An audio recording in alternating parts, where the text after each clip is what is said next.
Assalamualaikum warahmatullahi wabarakatuh. Kami dari kelompok 10 akan menjelaskan tentang analisis framing tragedi Trisakti 1998. Sebelumnya, perkenalkan nama saya Febiola Inartaini dan teman-teman saya Tahani, Piena, dan Safira.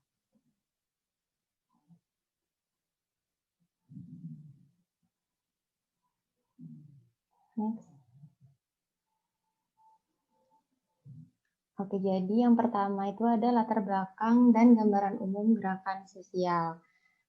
Cohen menjelaskan bahwa istilah gerakan sosial yaitu gerakan yang dilakukan oleh sejumlah orang yang sifatnya terorganisir dengan tujuan untuk merubah atau mempertahankan suatu unsur tertentu dalam masyarakat yang luas. Artinya bahwa gerakan sosial itu merupakan suatu gerakan yang dilakukan oleh sejumlah orang yang sifatnya itu terencana dan memiliki tujuan untuk mencapai misi dari gerakan tersebut. Dewasa ini kita tahu bahwa gerakan perlawanan ataupun gerakan sosial itu semakin meluas di kalangan masyarakat. Gerakan sosial tersebut dalam upaya untuk menentang dan mendorong adanya perubahan kebijakan publik, perubahan politik dan sosial, baik di tingkat lokal, nasional, maupun global.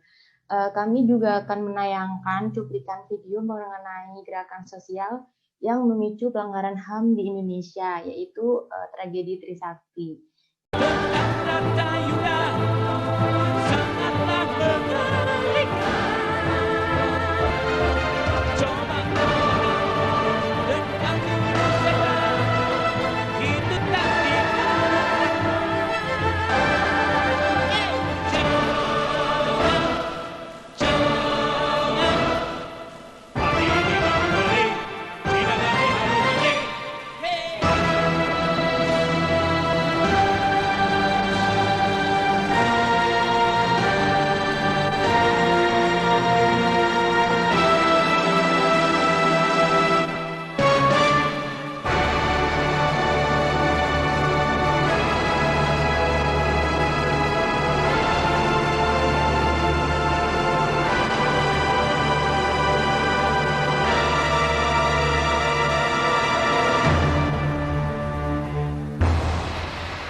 Janganlah menangis,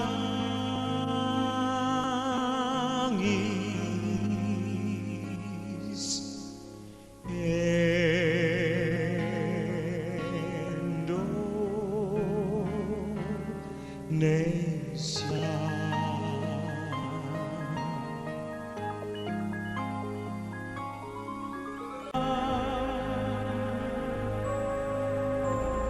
Kami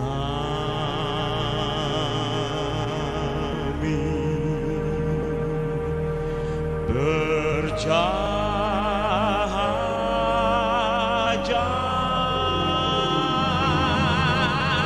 menjaga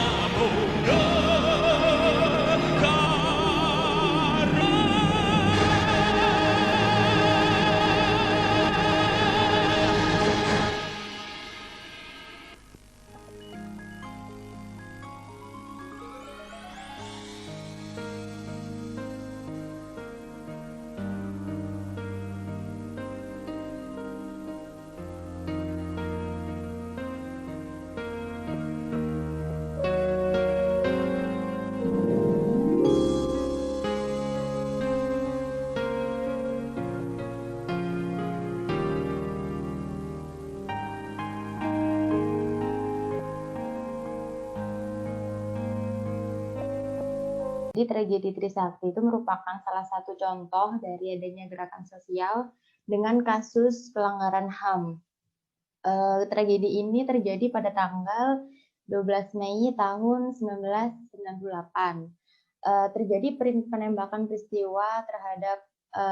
terjadi peristiwa penembakan terhadap mahasiswa demonstran di Trisakti yang menuntut Soeharto turun dari jabatan presiden. Ada 4 orang mahasiswa yang tewas di dalam tragedi ini, yaitu Elang Mulya Lesmana, Hafidin Royan, Hendriawansi, dan Heri Hartanto. Nah, contoh tersebut menjadi bukti bahwa adanya gerakan sosial itu juga dapat memicu terjadinya pelanggaran HAM. Next.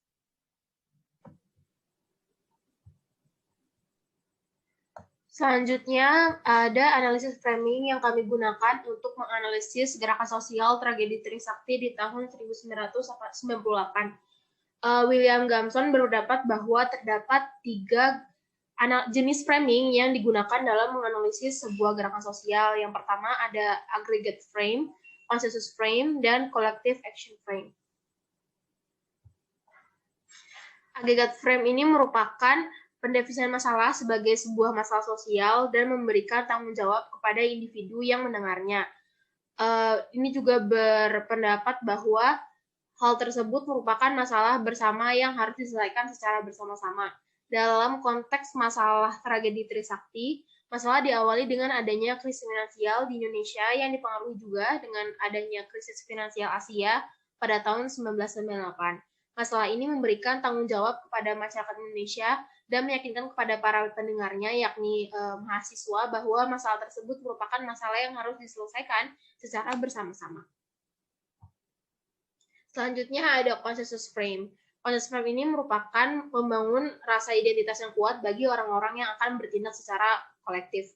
Dalam tragedi Trisakti, dibangun rasa identitas yang kuat sebagai orang yang bertindak secara kolektif. Para pelaku dari demonstran ini merupakan mahasiswa di seluruh Indonesia. Para mahasiswa ini membangun rasa identitas yang kuat sebagai agen perubahan dalam memprotes pemerintah untuk menyelesaikan permasalahan bangsa, yakni krisis finansial.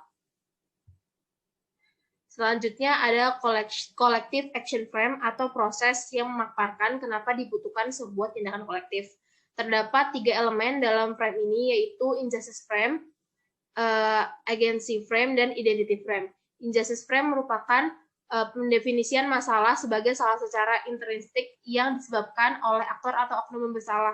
Selanjutnya ada agency frame atau identity frame yang membangun hubungan permusuhan antara anggota gerakan sosial yang dapat menyelesaikan masalah secara kolektif, dan agen yang bertanggung jawab atas masalah. Dalam tragedi Trisakti, collective action frame berupa tindakan demonstrasi untuk menurunkan pemerintah. 3 elemen dalam tindakan kolektif ini, yakni injustice frame yang membingkai bahwa permasalahan ketidakadilan ini disebabkan dengan adanya oknum yang bersalah, yakni pemerintah. Agency frame dan identity frame membangun hubungan permusuhan antara mahasiswa sebagai representasi rakyat dan pemerintah sebagai oknum yang bersalah, serta adanya batasan antara yang mendemo, yakni mahasiswa, dengan yang didemo, yakni pemerintah.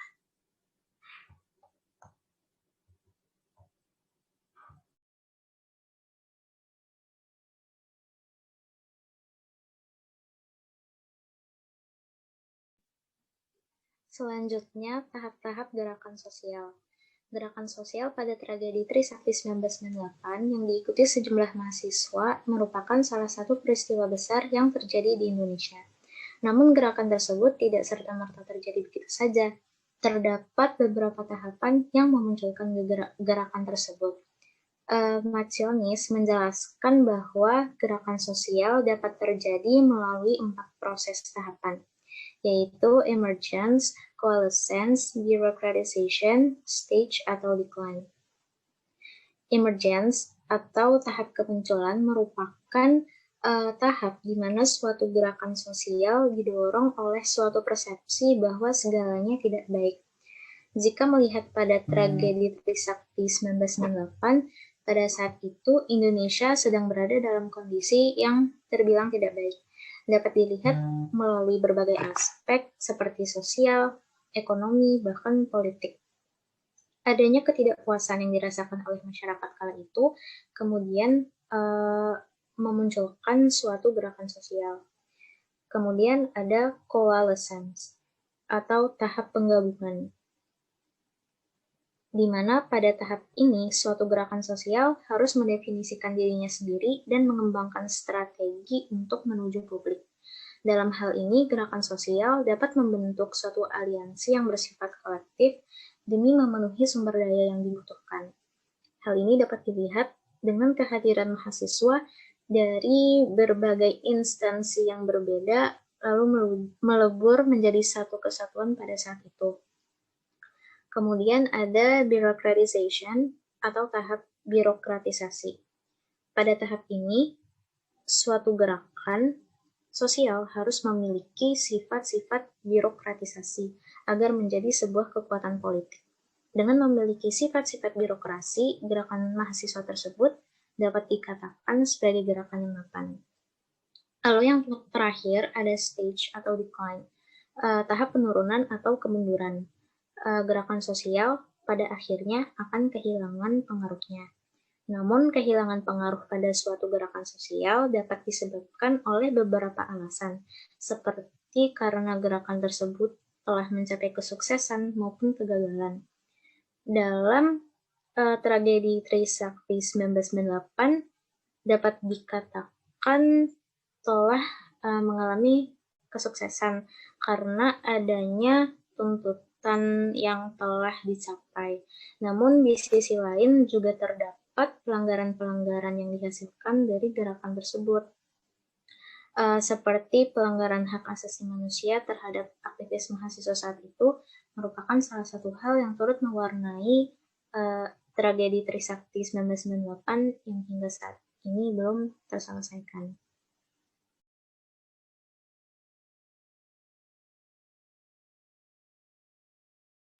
Selanjutnya terdapat tindakan perlawanan gerakan sosial yang menurut James Scott berpandangan bahwa perlawanan ini sebenarnya dilakukan karena adanya penindasan yang terjadi dalam keseharian masyarakat. Perlawanan ini digunakan oleh masyarakat yang tertindas sebagai alat untuk membela hak yang ada pada diri mereka. Hal tersebut yang menjadi alasan bagi kaum yang merasa ditindas untuk mempertahankan subsistensi yang sudah ada dengan cara menolak perubahan yang ditetapkan melalui gerakan perlawanan. Dapat dilihat pada gerakan perlawanan yang dilakukan pada peristiwa Gerakan Mahasiswa 1998, di mana tindakan perlawanan ini dilakukan oleh para mahasiswa melalui aksi demonstrasi dengan turun ke jalan menyuarakan suara mereka di depan umum. Aksi demonstrasi ini merupakan bentuk ketidakpuasan mahasiswa pada masa pemerintahan Soeharto, di mana aksi demonstrasi 98 ini berusaha menurunkan Soeharto dari jabatannya sebagai presiden yang telah dikuasai selama 32 tahun atau 7 masa periode. Selanjutnya, aksi demonstrasi 1998 ini bertujuan untuk penghapusan korupsi, kolusi, dan nepotisme atau KKN. Di mana praktek korupsi, kolusi, dan nepotisme ini merajalela di panggung politik yang hanya diisi oleh keluarga pejabat politik itu sendiri, sehingga KKN ini dapat dilakukan secara bebas dan berkelanjutan. Selanjutnya, aksi demonstrasi 98 ini menuntut penurunan harga sembako yang tinggi karena terjadinya krisis moneter yang terjadi pada tahun 1997 hingga 1998. Adanya harga sembako yang menjadi mahal ini membuat kesejahteraan rakyat lemah karena kelaparan dan tidak bisa membeli beras. Ketertindasan yang dialami masyarakat membuat mahasiswa melakukan aksi demonstrasi menuntut reformasi total di berbagai bidang, seperti ekonomi, politik, hingga hukum di Indonesia. Aksi demonstrasi ini bertujuan untuk menghilangkan penindasan yang dirasakan oleh masyarakat dan mencapai kesejahteraan masyarakat.